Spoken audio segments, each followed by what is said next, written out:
Hey guys, it's Sim, and this is Wrestling Unlimited, as it's Friday, and this is the Wrestling Wrap-Up. A handful of news brought to you in one easy-to-watch video, but today it's a special episode of the Wrap-Up because it's not just me here, it's also, this way, Luke. We got Luke joining us today as well.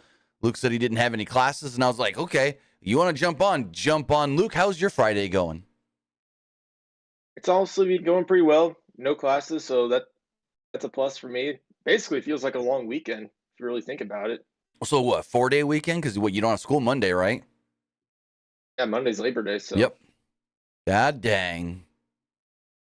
But with that, we got a bunch of stuff to talk about. We've got 1, 2, 3, 4, 5, 6, 7, 8. We got about 10-ish stories. A couple of them are really quick things. And then we've got, I got to check one thing that Luke just sent me too. And then we've got, we'll go a quick, minute wrap-up of everything we know, CM Punk and Jack Perry. But there's nothing really new from the last couple of days on that. So we'll do a quick, hey, here's what we know thing. But let me just check one last thing here that goes in with another story we're doing. Okay. Yeah, we'll hit on this as well. But with that, guys, we're going to talk about John Cena, as Michael Cole calls him, the GOAT, returning tonight and being back with WWE for the next 2 months and what that can look like. We're going to talk about why the IC title match is on Raw, not the Payback pay-per-view. What could be next for Los Lotharios. A bunch of injuries in AEW. One injury that came from All In. A couple wrestlers who could be returning soon from injury. Actually, 2 slight injuries that came from All In. 2 wrestlers that could be returning soon, some AEW contract news, and more. Because again, this is the Wrestling Wrap-Up every Monday and Friday, right here, Pro Wrestling Unlimited. We go live on YouTube, youtube.com/Pro Wrestling Unlimited, and at Twitch, twitch.tv/Pro Wrestling Unlimited. Remember, if you are watching live on Twitch, you can hit us up a couple of different ways. You can check us out by hitting that, or you can help us by hitting that donate button down below, or by donating Twitch bits in the live chat. Also, remember, you can support the channel with Hype Chats. That's a new thing they do over there on Twitch as well. It's just like Super Chats on YouTube, but it's over on Twitch. Also, remember, you can subscribe to the channel one of 2 different ways. You can either subscribe with a tiered subscription, just like Big Anime Fan TB recently did, or you can be like Esports Gaming Rules 316 and subscribe with Amazon Prime. Because remember, if you have Amazon Prime, then you have Prime Gaming. Prime Gaming gives you a lot of cool things like free games, and they've updated what new free games we get this month, for the month of September. And in the month of September, you will be getting Summertime Madness, Star Wars The Force Unleashed 2, old game, but still awesome. You get Four Tales, which is a fun game. You get Quake 4. We're getting Farming Simulator 19. Payday 2, plus the Gauge Mod Courier Pack. Payday 2 is such a fun game. Can't wait for Payday 3 to come out soon. And so many more games coming your way through the Epic, or through Amazon with Prime Gaming. Also, it gives you 1 free subscription to any Twitch channel you want to subscribe to throughout the month. And I'd greatly appreciate it if you did right here, Pro Wrestling Unlimited.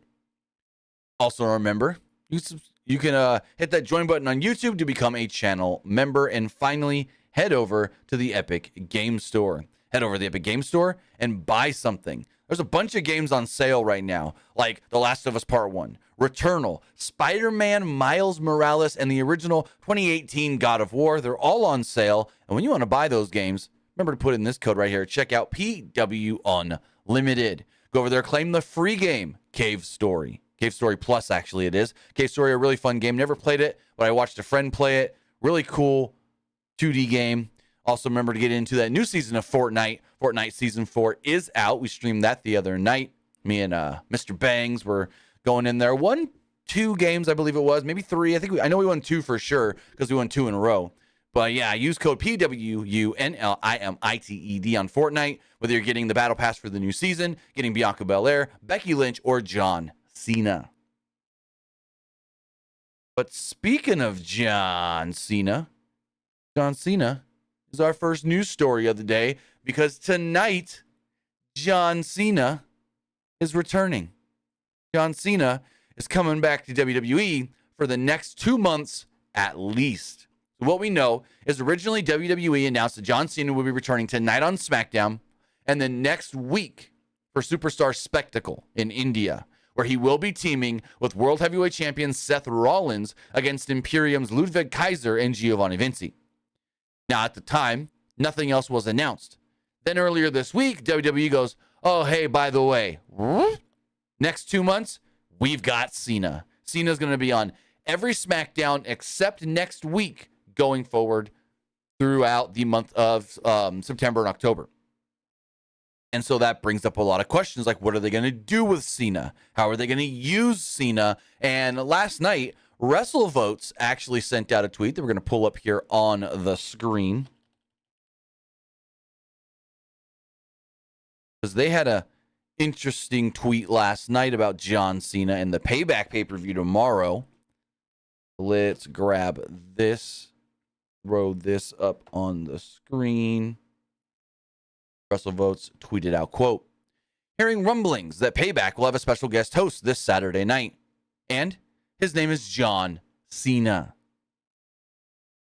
So we look at that and we go, cool, John Cena's working the pay-per-view. I kind of expected it. I kind of was like, it'd be a missed opportunity if Cena doesn't work the pay-per-view. Then we got an update from Mike Johnson over at PW Insider today that actually, it's a quick little one-line update, but it's an interesting one that does state the following. So let me grab that. I want to read it verbatim. He states, within WWE, there's been talks of John Cena appearing at both Payback this weekend and Fastlane in October.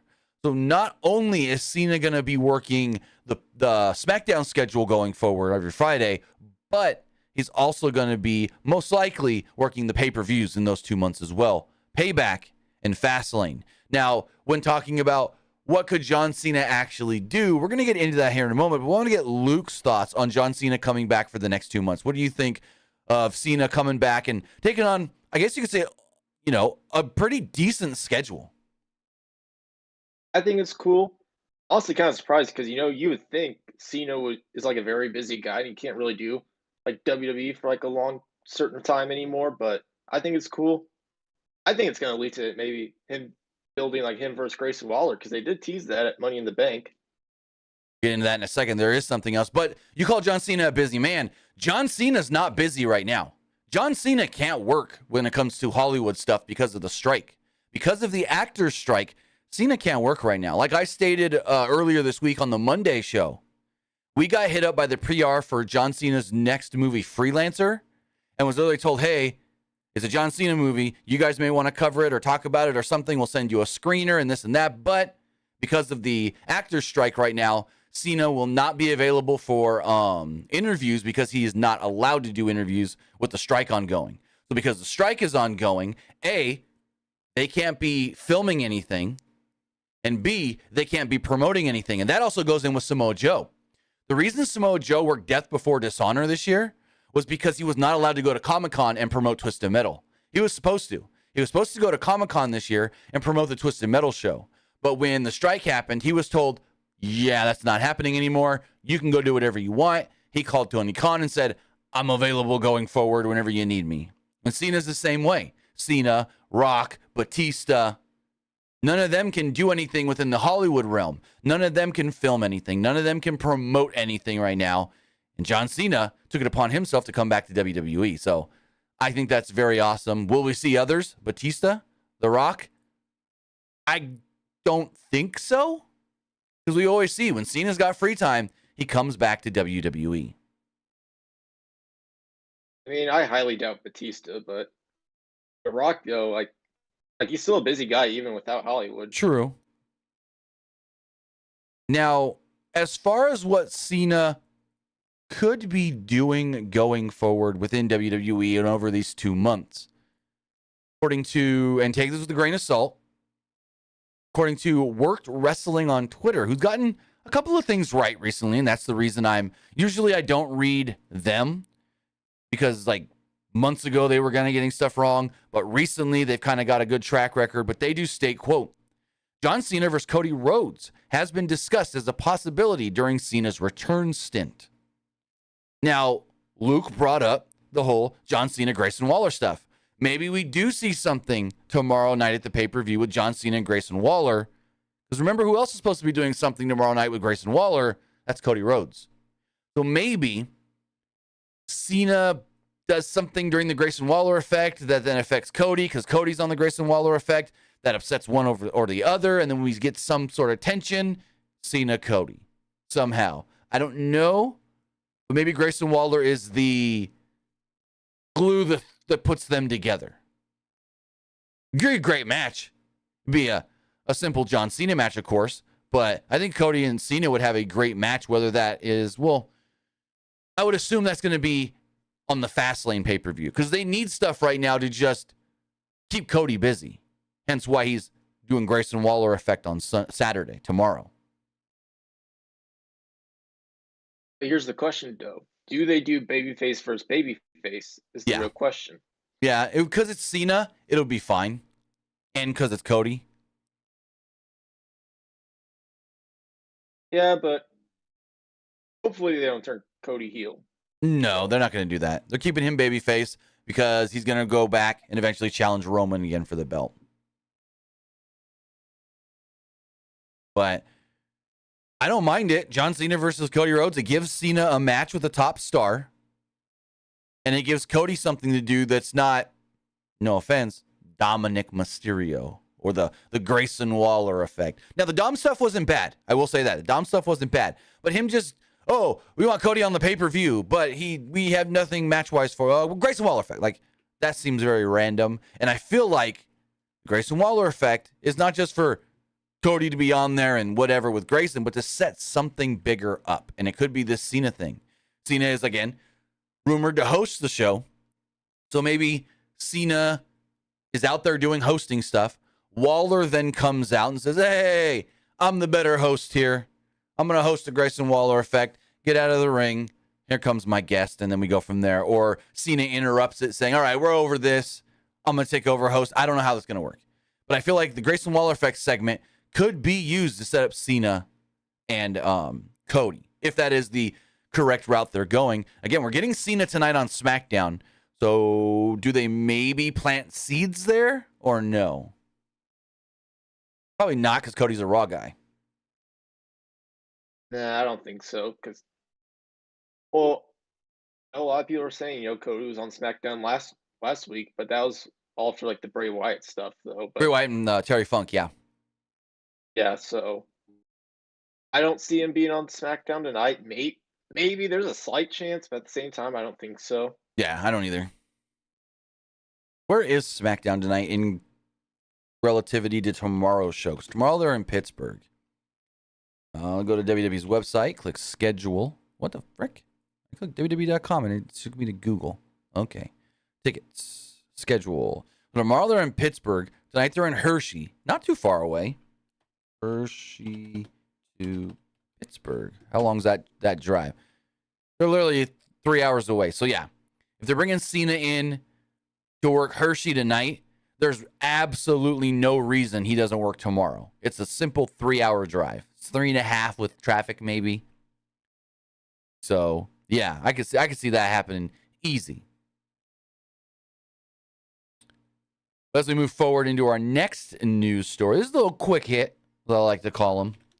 Has to do with the original plan for Bray Wyatt this year at WrestleMania. So, we had heard rumors that they wanted Bray to work with Brock, and Brock said no.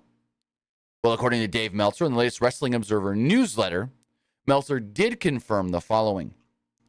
Lesnar asked out of the match. It was nothing personal, just feeling it was wrong, the wrong opponent for his character. Basically, Brock Lesnar did not want to be working a quote-unquote supernatural character. Makes sense.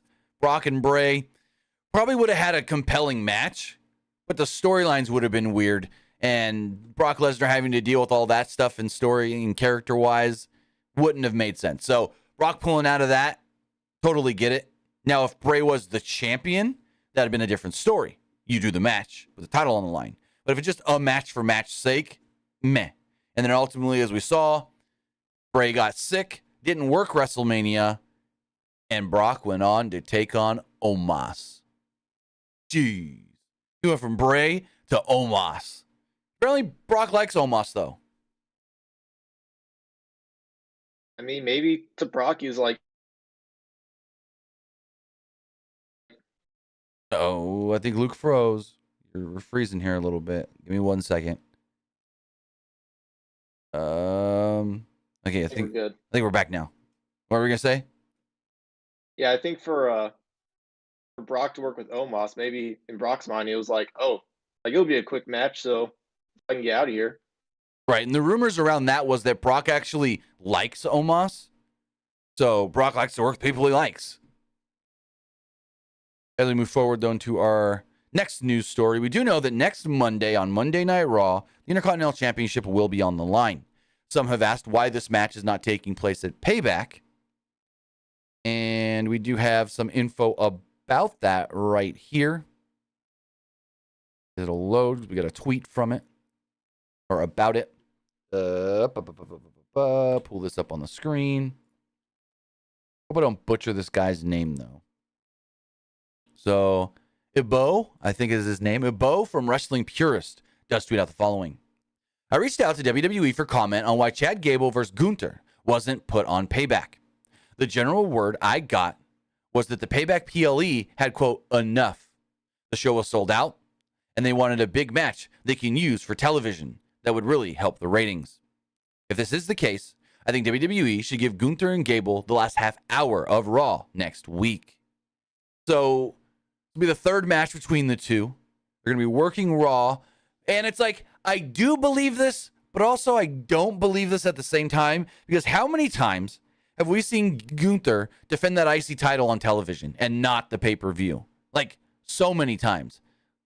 Thinking back, like if we go to Gunther's cage match really fast. Because like he defended the title last year, Clash of the Castle. He defended it WrestleMania. Are those the only two times he defended on pay-per-view since being champion? Like, I'm trying to look here. SummerSlam against Drew. So there's 3. But he's got so many times where you would see, coming up this week on SmackDown, the Intercontinental Championship will be on the line. Okay, I'm mistaken. 4. The Matt Riddle match at Money in the Bank. So he's only defending on the big pay-per-view. So like Payback, like Backlash, like, you know, what was the Elimination Chamber. He's not defending on those secondary pay-per-views, which I think is a good thing because people do, as we've seen in the ratings, tune in for Gunther. And we saw 2 weeks ago, Gunther versus Chad Gable. Great match.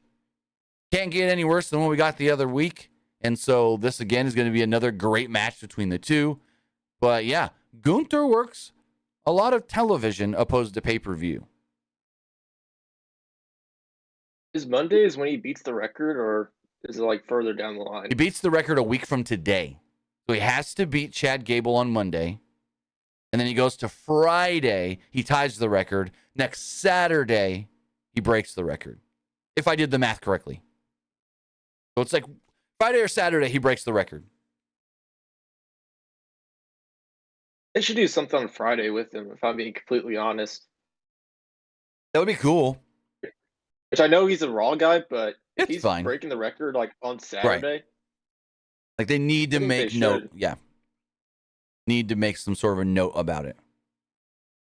Even if they do a pre-taped on like they pre-tape something at Raw and then air it on SmackDown, like a backstage segment that makes you think he's there or something. I don't know. They could do something. Get him out there on that announce table talking to the crowd. As we move forward, we saw this week on NXT, changes are a-coming for Los Lotharios. Basically, they got rid of all their Los Lotharios gear. We know that they're getting a gimmick change in NXT, but there's been talks of them joining one certain faction on the main roster.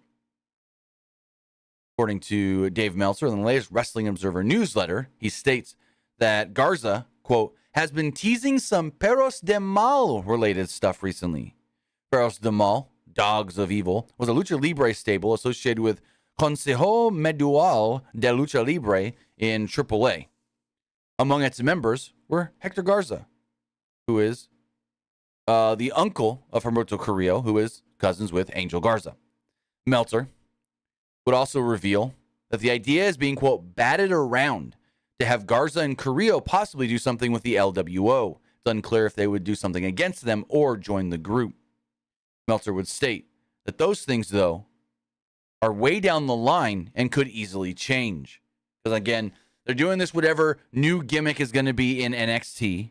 I think we're getting that next week. They threw out all their Los Lotharios stuff. They're no longer the, oh, we're good-looking men that like to kiss women kind of guys. They want to be taken seriously. They've been doing all these videos with their grandfather coming to their dreams and basically beating them up for not taking things serious. And I've always thought Angel Garza and Humberto Carrillo were criminally underused in WWE. Like, Humberto for sure, his entire career, he's been an underused guy. At least Garza was the Cruiserweight champion in NXT, and they pushed him well down there. But even since they went back to NXT earlier this year, they haven't been used a lot. So my hopes are not super high that this is going to be good for them, but it's somewhat high because I think that there's a good chance that this works out for them. What are your thoughts on Los Lotharios and them getting some changes coming? I like it. It gives them something to do. Like, hopefully it leads to something like them being used more. Mhm. At least for like Humberto on the main roster, at least Vince used him for a little bit. Right. And same with Garza, but then after that, it was basically just nothing. I've always liked Angel Garza. Trust me, I've always liked him. I always thought he was very underrated in the ring. So I'm glad they're finally using these two guys. So as we move off of some WWE news, we do have some AEW stuff to talk about. And the first thing we're going to do, give you a quick little recap of what we know, CM Punk, Jack Perry. So, really quickly, incident happened last week. They get to blows. I don't know if someone got punched, but two people got shoved. CM Punk, Jack Perry. They shoved each other. Punk then grabbed him in a front face lock, choked him for a second. It got broken up, whatever. Punk then got all pissed off, said, I'm quitting. I'm not going out for the match. Then they started scrambling, trying to get something else to start the show. They almost got the 6-man trios match to start the show. Joe then calmed down Punk. Punk agreed to go do the match. Joe got the match. There's also a report that even before all of this happened, CM Punk and Tony Khan had a, I guess you could say, tension-filled conversation backstage where Tony Khan was literally told by CM Punk, and this is before the Jack Perry incident happened, it feels like I'm working at a zoo. Which, that's not the first time I've heard AEW by a wrestler be called a zoo. Because I've talked to a indie wrestler who worked there as a extra one time. Didn't get used on the show, but he was brought in just in case they needed him. He said, boy, does this place feel like an uncontrolled zoo. No one knows what they're doing until the very last second. And things are always, it just felt very scatterbrained. So as we move forward, we find out both men are, what's the word I'm looking for? Both men are suspended indefinitely following an internal investigation to see who's at fault. Now, according to a Fightful report, they stated that most people think both are technically at fault. According to, I think it's Nick Hausman of House of Wrestling, he stated, don't expect either man on the pay-per-view tomorrow. Don't expect, or Sunday. Don't expect Punk on Collision. Don't expect Punk at All Out. Now, that can change. Something can happen tonight or tomorrow morning that they go, Punk, you're unsuspended. And then they use him. But it's not expected. So that's like really the update. They're suspended. And they're not expected, either of them, for Collision or the pay-per-view this Sunday. We haven't really talked to you much about all this. What do you think of this CM Punk, Jack Perry stuff? Honestly, I'm not surprised by it, if I'm being completely honest. I mean, I could totally see them unsuspending Punk to work All Out because maybe in their mind they don't want to piss off Chicago, but I don't know. I think people need to realize that Punk was at wrong here. There's got to be consequences, and people just got to deal with it. Well, so I don't think just Punk, though. I think they're both at wrong. Because Perry. So if the story is correct, after Perry did his whole "it's real glass, cry me a river," the two kind of saw each other backstage, and Punk was like, "You got something to say?" Perry's like, "You heard me out there, right?" And that's when Perry walked up to Punk. And then the one story is Punk shoved first. The other story is Jack shoved first, but then Punk tried to stop it with the headlock. So I think they're both equally at fault, and that's what most reports are, that people that saw it say that they're seemingly equally at fault. Also, apparently, there was a bunch of cameras backstage, and one may have caught footage of it. So if they got footage, it's very easy to see exactly who's at fault. But I think Punk is missing the pay-per-view, which was supposed to be headlined by CM Punk versus Ricky Stark for the Real World's Championship, and that really sucks for Ricky. Ricky was going to main event his first pay-per-view with a title on the line at that. Probably not beat Punk, but still main event. And now what? He's going to work, and I don't think he's going to work, but they're teasing he's going to work a strap match against Ricky Steamboat? Ricky versus Ricky in a strap match? What? I feel like he's going to make the challenge tomorrow on Collision. Somebody's going to come out and say, "I'll take you on in a strap match. I'll fight for Ricky the Dragon Steamboat." I think that's more likely what's going to happen. Someone's going to come out on behalf of Ricky Steamboat. Or Ricky Steamboat's going to be like, "You want to fight me in a strap match? I'm a little past my prime, but this guy isn't. He'll fight you in a strap match." And then we go from there, whoever it's going to be. Which I have no clue who it could be. Who do you think? What a consolation prize. I mean, am I right? Oh, yeah.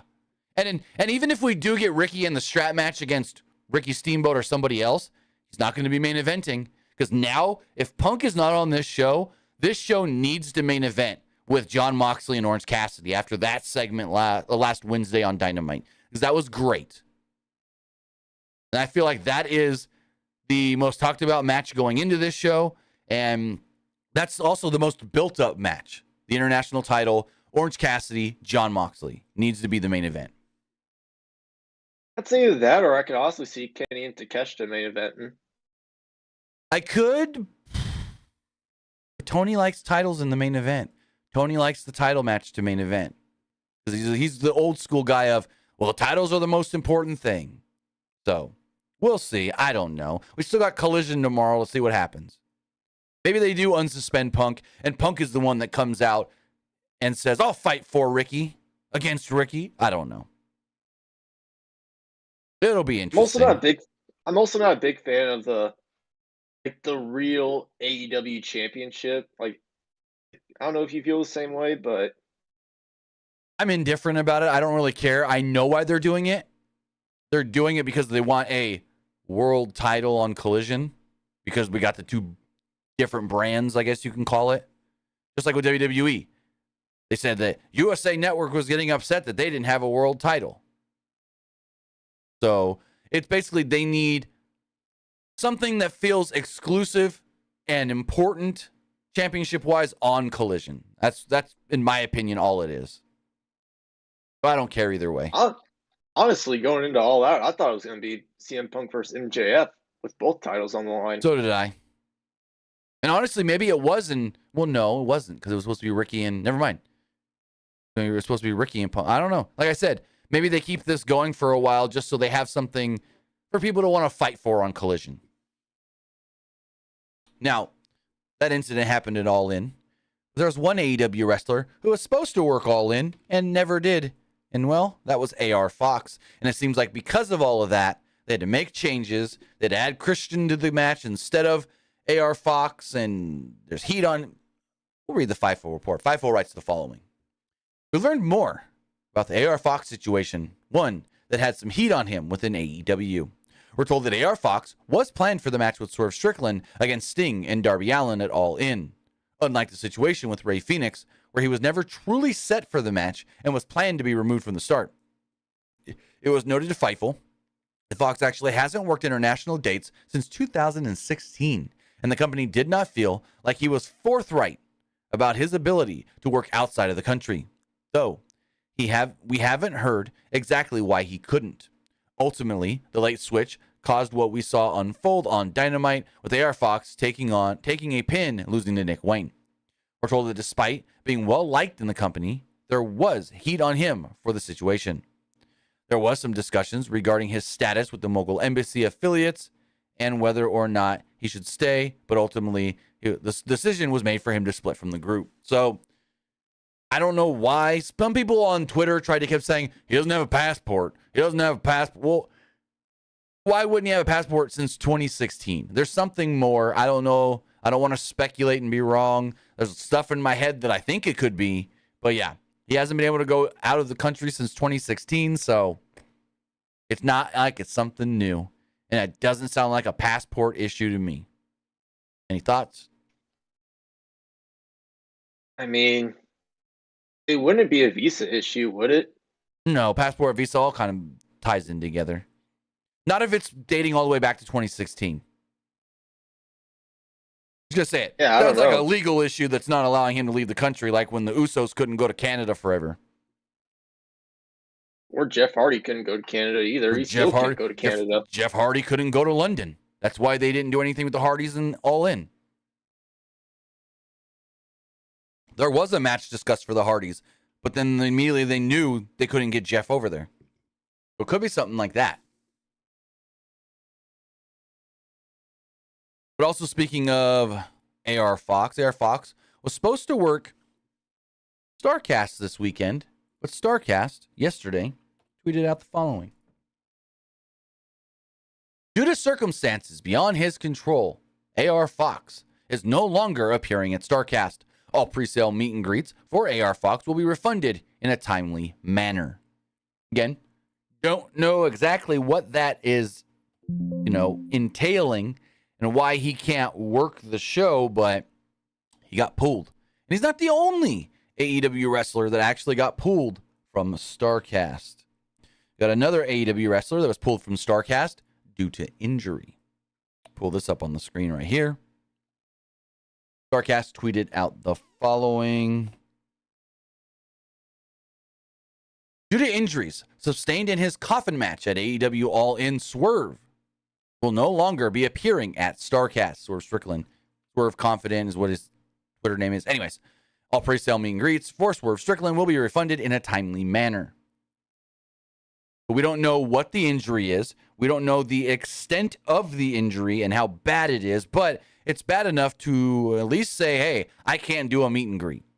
I don't know if he just couldn't even fly into Chicago. I don't know if he's in Chicago and just isn't feeling up to it, but as of right now, Swerve has been pulled from StarCast. He's not planned in, I don't think, for the All Out pay-per-view. And again, we don't know if he even made it to Chicago or not. But injuries sustained in the match, keeping him from the meet and greet. Now, he's not the only one that was actually hurt in the coffin match.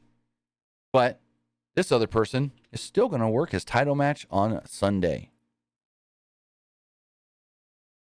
While speaking with CBS Chicago, Darby Allin actually noted that he hurt his back during the coffin match, stating, quote, I'm not 100%. We had a show in London. I really messed up my spine.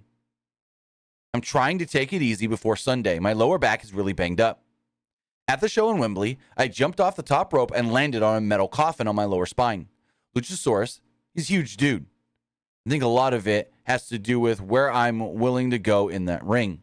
A lot of people aren't willing to go where I'm willing to go mentally.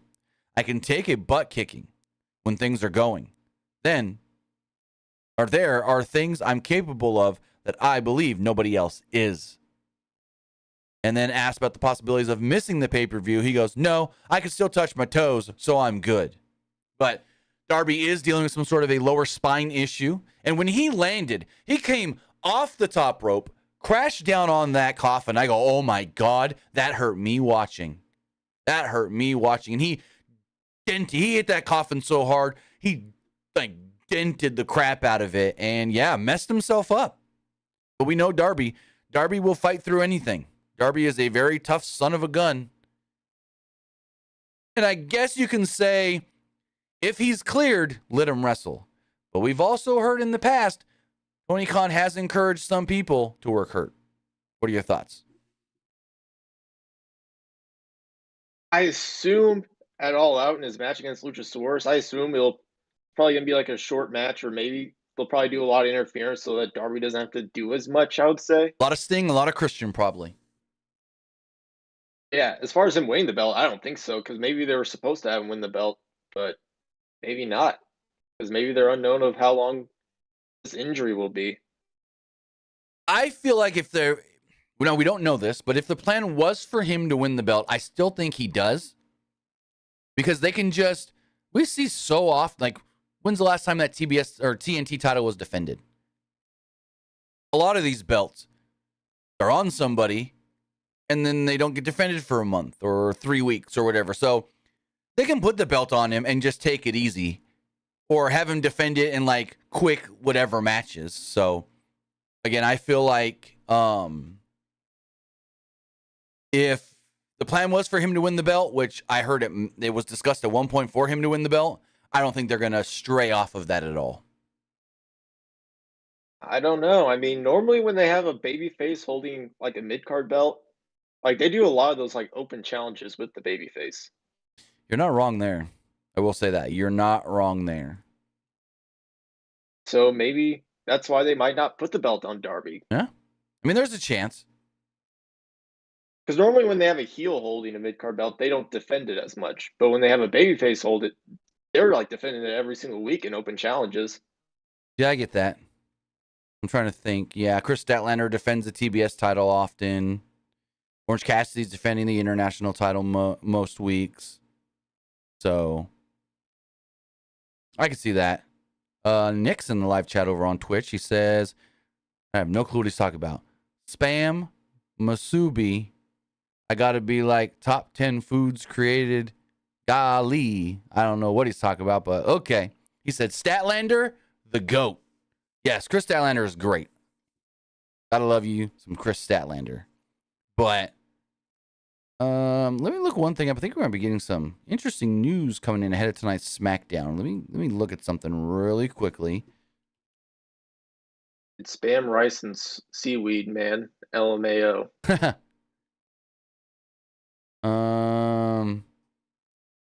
Let's see. No. Maybe not. I saw something about people being brought into SmackDown. But I don't know. Vader Bucket said something in the YouTube chat.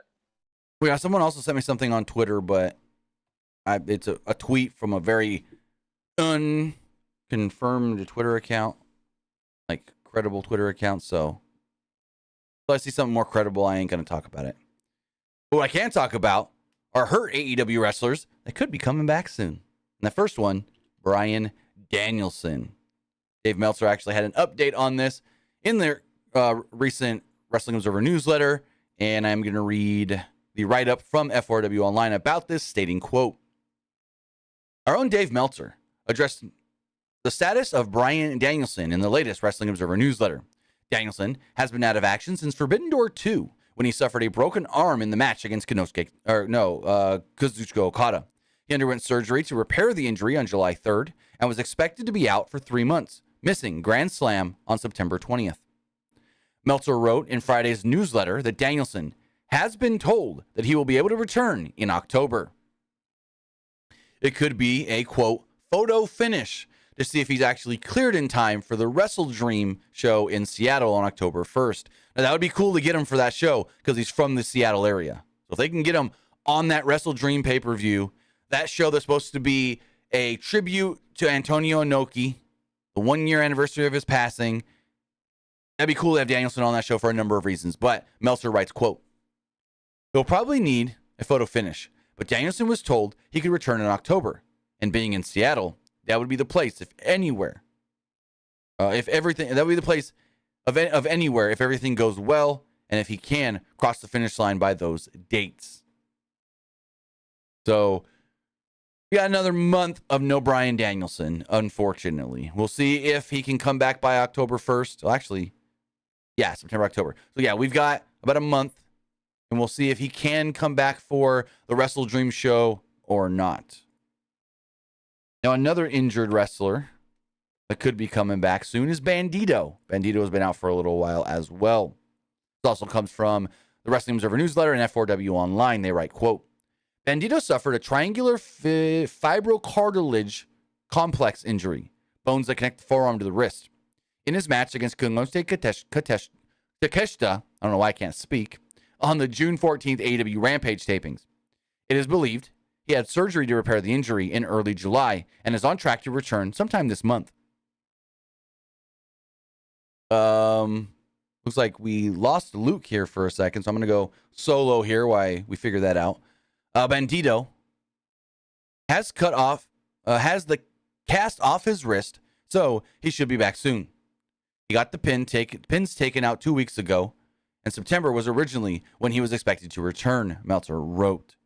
So Bandito should be returning this month to AEW if all things go according to plan. Again, he had wrist surgery, got the pins taken out, got the cast taken off. He seems to be on schedule. Also seems to be that we got Luke back. So, let's ask you right here. What do you think of Danielson possibly returning next month and Bandito possibly returning this month? If I'm being completely honest with you, I didn't even know Bandito was hurt. Yeah, he got hurt in the Takeshita match. Messed up his wrist pretty bad. I mean, cool that we get to see him back. I mean, AEW, they only use him for like random stuff anyway, so as far as Danielson does go, I think it's probably ready for him to come back. Because he got hurt in June, I would say. Mm-hmm. It's gonna suck. He's gonna miss the Grand Slam show because he's gonna miss All In and the Grand Slam show, two of the biggest shows in the second half of the year. I mean, All In really sucked because they had a big match planned for him anyway. Possibly. The Kenny match was always rumored, but never like confirmed that it was gonna happen.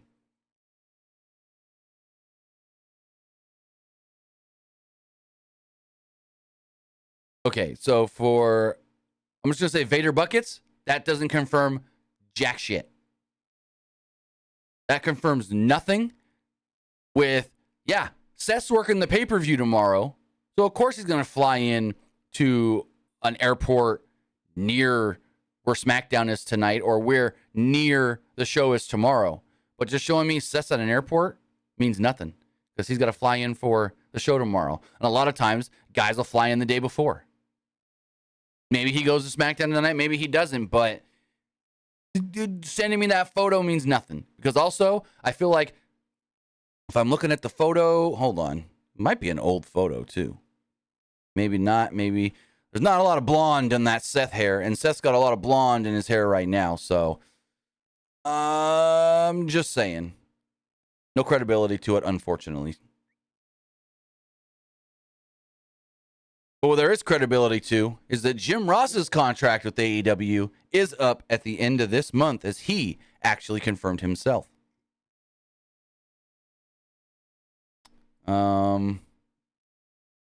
In recent months, Ross has been taking a slight step back from commentary duties in AEW as he is healing up from a couple different injuries and whatnot. And on his Grillin' JR podcast, he did state the following on his status with AEW, stating, quote, "I'm 71 years old.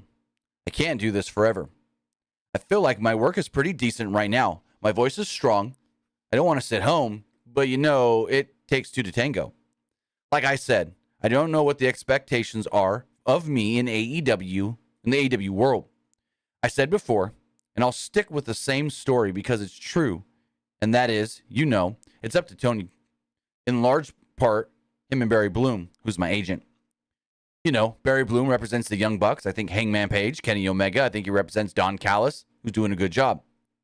I have fun with Don calling him a miserable prick, but he kind of likes it, and it fits him.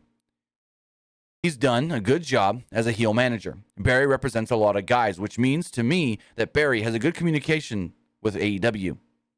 Now, whether we get a new deal done or we don't get a deal done in time, remains to be seen. And if it works out, then I'm in. And if it doesn't work out, I'm out. That's simple.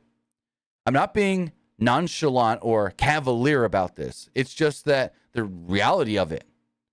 I've negotiated too many contracts to know how these things can go and cannot work. But hopefully it'll all work out. I want to stay there. We'll just have to wait and see. I mean, I'm not being flippant.